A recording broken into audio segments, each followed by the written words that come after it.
নির্বাচন অনুষ্ঠানের মাধ্যমে দেশের রাজনৈতিক অঙ্গনে কিছুটা দূর হয়েছে অনিশ্চয়তা।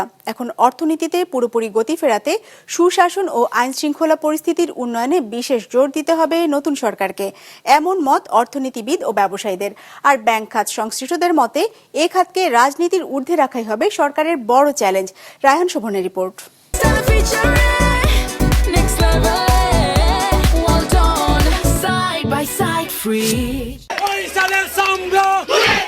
দীর্ঘ সময় ধরে চড়াই উতরাই পার করছে দেশের অর্থনীতি।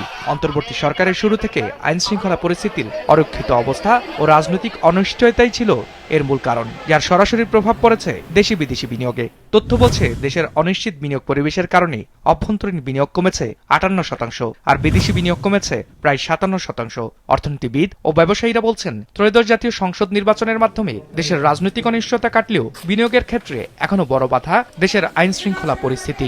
এখন আমরা একটা নিশ্চিত একটা রাজনৈতিক পরিবেশ পেয়েছি, একটা গণতান্ত্রিক অভিযাত্রা শুরু হয়েছে, একটা সরকার তার দায়িত্বভার গ্রহণ করবেন। বিনিয়োগের সাথে যেসব প্রতিষ্ঠানগুলি আছে এইসব প্রতিষ্ঠানগুলি যাতে বিনিয়োগ বান্ধব হয়, ল অ্যান্ড অর্ডারের বিষয়টা আছে সেটাও একটা ইমিডিয়েট একটা বিষয়, যাতে করে একটা আমাদের বিনিয়োগ বান্ধব এবং বিনিয়োগ অনুকূল একটা পরিবেশ থাকে।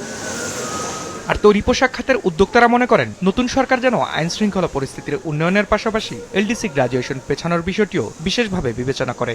তাদের মতে এলডিসি উত্তরণ হলে চাপ বাড়বে দেশের রপ্তানি বাণিজ্যে, যা প্রভাব ফেলবে সার্বিক অর্থনীতিতে। সবচেয়ে বেশি যেটা আমার নতুন সরকারের কাছে প্রত্যাশা থাকবে সেটা হচ্ছে এলডিসি গ্রাজুয়েশনকে থামিয়ে দেওয়ার প্রয়োজনীয় ব্যবস্থা নেওয়া, এটাকে স্থগিত করার প্রয়োজনীয় ব্যবস্থা নেওয়া।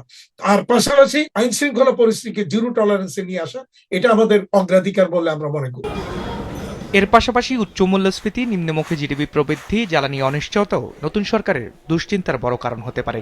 আছে নিম্ন কর জিডিপির অনুপাতের বিপরীতে বাড়তে থাকা অভ্যন্তরীণ ও বৈদেশিক ঋণের বোঝাও। সেই সাথে আছে ব্যাংক খাতে বাড়তে থাকা খেলাপি ঋণের বোঝা ও গ্রাহকদের আস্থায় ফেরানোর চ্যালেঞ্জও। তবে সবকিছুর ঊর্ধ্বে ব্যাংক খাত যেন রাজনৈতিক প্রভাব মুক্ত থাকে, এমন চাওয়া খাত সংশ্লিষ্টদের। বিএনপি যখন সরকারে ছিল আগের সময় আমরা দেখতে পেয়েছি যে ওরা কিন্তু ব্যাংকিং এর বুকে হাত দেয়নি, ব্যাংকিং মতো করে চলেছে। ওইটা যদি রাখতে পারে আমার মনে হয় সেটা একটা বিরাট একটা আমার মনে হয় একটা অ্যাচিভমেন্ট হবে, যে না ব্যাংকের মতো চলবে। সেখানে রাইট লোকটা গভর্নর থাকবেন, রাইট লোকগুলোকে চেষ্টা করা হবে বিভিন্ন সরকারি ব্যাংকের যে যদি বোর্ডে সেগুলো থাকে, তাহলে হবে কি একটা মেসেজ যাবে। এটা দিয়ে একেবারে ওভারনাইট আপনার অবস্থার পরিবর্তন হবে না, কিন্তু অন্ততপক্ষে আমরা দেখতে পাবো যে একটা কিছু ভালো দিকে যাচ্ছে। বাংলাদেশ ব্যাংকের স্বায়ত্তশাসন, স্বাধীনতা, স্বাধীনভাবে সিদ্ধান্ত গ্রহণের যে সক্ষমতা সেটা তারা বৃদ্ধি করবেন কিনা, এটাও ইমিডিয়েট নবনির্বাচিত সরকারকে এইসব সিদ্ধান্তগুলি কিন্তু নিতে হবে। এগুলোর ফলাফল পেতে হয়তো একটু সময় লাগবে, কিন্তু অনেকগুলি সিদ্ধান্ত আছে যে সিদ্ধান্তের উপরে ফলাফলগুলি নির্ভর করবে। জবাবদিহিতার মধ্যে নিয়ে আসা, সেটার নিশ্চয়তা বিধান করা, দুর্নীতি কমানো, এইসব জায়গাগুলি কিন্তু ইমিডিয়েট। স্থিতিশীল বৈদেশিক মুদ্রা বাজার, ধারাবাহিক রেমিটেন্সের প্রবৃদ্ধি, রিজার্ভের ভালো অবস্থা ধরে রাখার দিকেও নতুন সরকারকে বিশেষ নজর দিতে হবে বলে মত বিশ্লেষকদের। রায়হান শোভন, বিজনেস রিপোর্ট, মাছরাঙ্গা টেলিভিশন।